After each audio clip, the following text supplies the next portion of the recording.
Welcome to this lesson on how to play the introduction of the famous tune Eye of the Tiger by Survivor.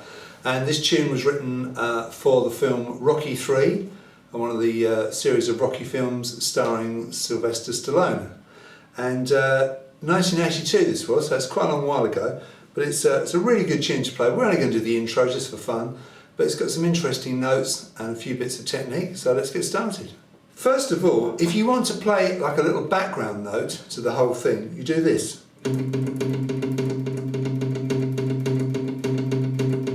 Now that is the note C, it's the 8th fret of the E string, the bass E string. What I'm doing a bit of palm muting. I'm putting my hand down on the bridge saddle, so instead of the string ringing clearly, you can hear it's damped, it's muted, palm muted. And you literally just cross pick it, and you're playing in semiquavers, so you're counting 1 and a 2 and a 3 and a 4 and a 1 and a 2 and a 3 and a 4 and a... There's quite a trick to keep it nice and steady, keeping that sort of emphasis. And that goes all the way through. But that's not the main riff, of course. What we're going to do, we're going to play it in single notes, but I will also show you how to play it in double notes using 2 strings. But we'll just use 1 string at a time for the moment. So we've got 8 E, 8, 6, 8, 8, 6, 8, 8, 3, 4. That's your main riff, that's the first riff. Now the counting of this is pretty hard, so I'm going to slow the thing right down so that I can control the timing for you. So we're going to go 1 and a 2 and a 3 and a 4 and a 1 and a 2 and a 3 and a 4 and a 1 and a 2 and a 3 and a 4 and a 1, 2, 3, 4, and you're back in. So, I mean, you probably won't need to count that. It's such a famous riff, you'll know that. It's the next bit that's a bit tricky. It starts the same.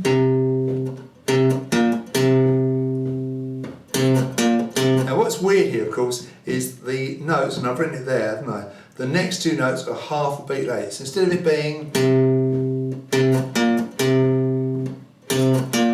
it goes... wait... and then... I think probably the best thing to do is play it with the track, isn't it? So I'm going to play it along with the track. Listen out for that.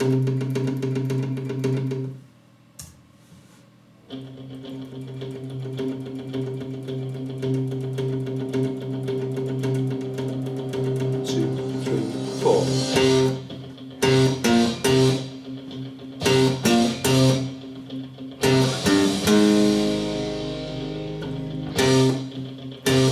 Careful.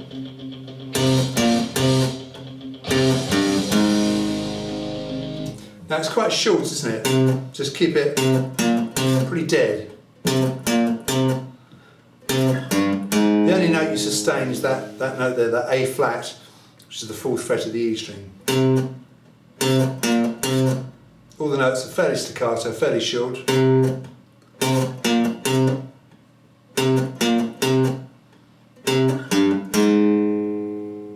Then wait. And the next 2 are the same as the first one.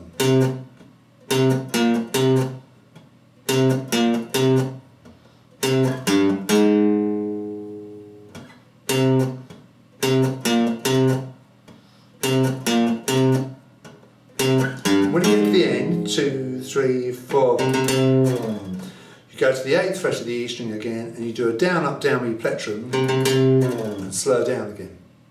Obviously it's played on an electric guitar. I'm just using my acoustic guitar. It's nice and convenient to show it to you on, but it's played on an electric guitar with a nice distorted sound. Let's play the whole thing.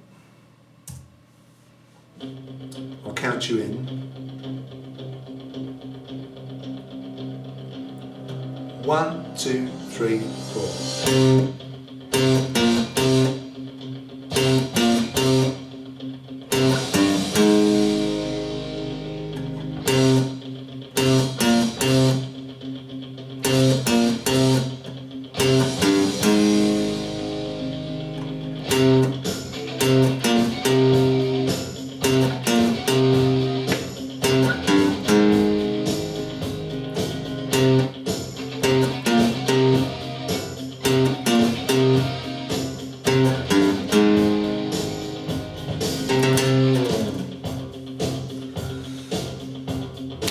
So, very good for DJs to talk over when they're introducing the song. Very long intro. That's pretty straightforward, apart from that bit of funny timing you've got to watch out for. If you want to beef it up a little bit, what you do is this. You play the notes the way they're written, but also play the note that's on the A string 2 frets above the note that I've written. So in other words, if I've written 8E, also play 10A.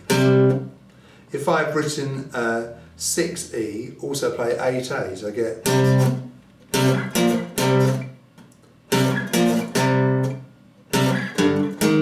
So if I've written 3E, play 5A with that. And if I've written 4E, play 6A with that. Now I'm using fingers 1 and 3. Finger 1 on the E string, finger 3 on the A string. You might find it easier to use your little finger. So that would be like this.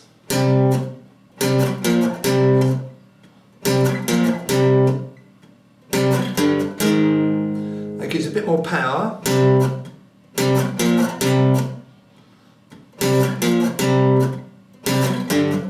Let's just demonstrate that with the track. So have a look at that. So we go, 2, 3, 4.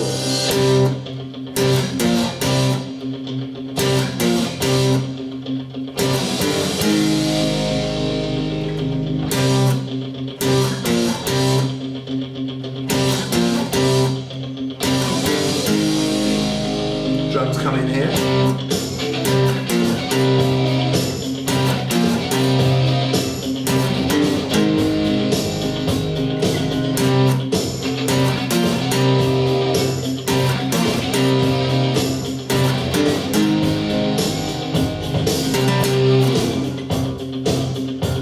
Couple of other things you might want to try on that. Now I beefed it up to 2 notes. You can actually beef it up to 3 notes as well. And this involves the original note, the note that I mentioned on the A string, which is 2 frets above that note. And you also play the note on the D string, same fret as the A string. Now you could use 3 fingers like that. You could use your first finger on the E string, your third finger on the A string, little finger on the D string.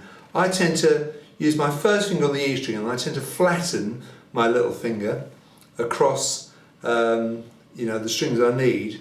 In other words, the A, the D, and probably the G as well. And I can get a 3 note power chord.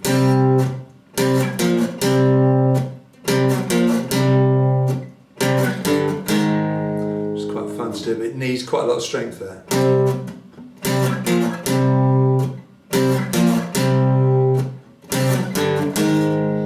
Obviously, the more strings you're putting in there, the more powerful it's becoming. These are called power chords. There's only 2 principal notes in the chord, even if you're playing 3 strings, because the note on the E string and the note on the D string are the same note, an octave apart. So you've only got the note on the E string and the note on the A string as different notes. Something else you can try is this.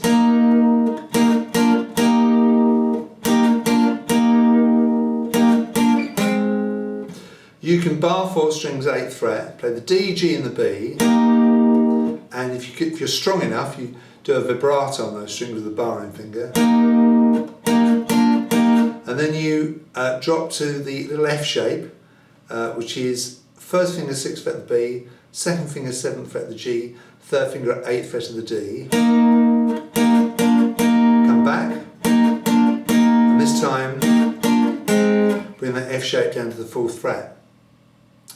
So that gives you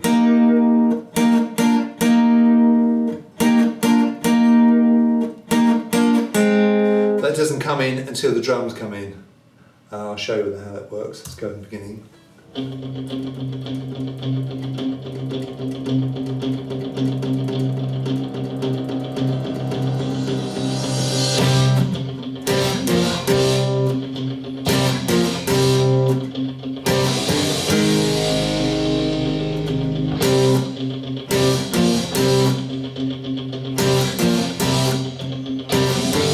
Comes in here.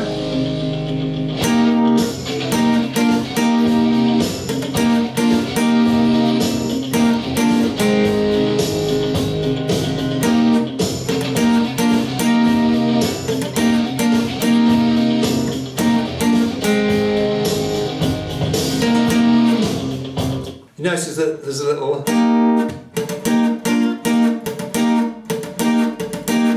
he does it, he lifts his finger up, not completely off the strings, but just enough to get that little chucker sound. You've got.